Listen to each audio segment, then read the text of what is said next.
I think the connected computing curriculum has completely changed teaching computing in Bidston Village Primary School, and I feel happy knowing that the future of computing in Bidston Village Primary School is now in safe hands. As a teacher, the connected computing curriculum has been totally life-changing. It's not a subject that I'm completely confident in teaching, and to be able to go on the website and access all the resources, all the planning, has been just so easy for me to do, and it means that the children have been able to get the best ICT lessons from me.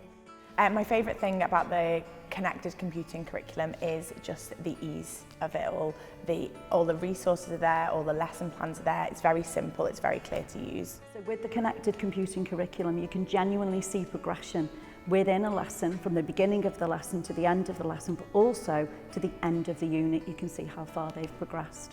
The connected computing curriculum has been really easy to access. It's all online, and especially for me because I need to look at different year groups, so I can take bits from different year groups and it shows the progression really well. I have spoke to an Ofsted inspector recently about computing, and I felt very confident. They asked what the next couple of lessons looked like, what the previous learning was like, and I felt entirely confident in my answers to the Ofsted inspector. This platform has been built by High Impact, a company that is made up of technicians and educators, and a company that has got computing at their very heart. It works for all of our teachers in school.